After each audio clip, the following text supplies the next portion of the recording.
மூன்றாவது கண்ணு இருக்கும் சக்தி வாய்ந்த 6 கடவுள்கள்.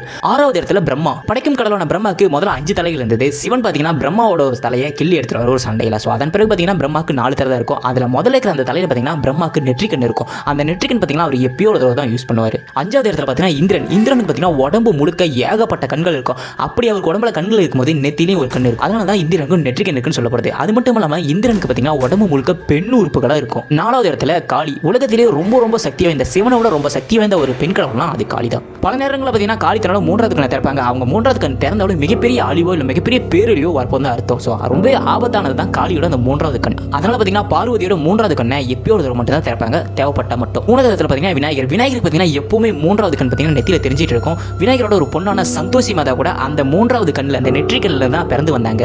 ஆனால் பெரும்பாலும் பார்த்தீங்கன்னா விநாயகரோட அந்த நெற்றிக்கண்ணான 3வது கண்ணை அவர் திறக்கிறதே கிடையாது, எப்பயோ ஒரு மட்டும் தான் திறப்பாரு. 2வது இடத்துல பார்த்தீங்கன்னா துர்கா. இவங்களுக்கு பார்த்தீங்கன்னா இயற்கையாகவே எப்பவுமே தன்னோட நெத்தியில 3வது கண் இருக்கும். இவங்களை பார்த்தீங்கன்னா திரியம்பேகான்னு சொல்லுவாங்க. அதுக்கு அர்த்தமே 3வது கண்ணுடைய கடவுள் தான் அர்த்தம். முதல் இடத்துல பார்த்தீங்கன்னா சிவன். உலகத்திலே ரொம்ப ஆபத்தான ரொம்ப சக்தி வாய்ந்த ஒரு 3வது கண்ணுனா அது சிவனோட கண்ணு மட்டும்தான். அப்படியேப்பட்ட சிவனோட அந்த 3வது கண் திறந்தா அதுலேருந்து வர சக்தி எந்த அளவுக்கு இருக்குன்னா இந்த பிரபஞ்சத்தையே அழிக்கிற அளவுக்கு சக்தியும் இன்னொரு பிரபஞ்சத்தையே உருவாக்குற அளவுக்கு சக்தியும் கொண்ட ஒரு 3வது கண் தான் சிவனோட நெற்றிக்கண்.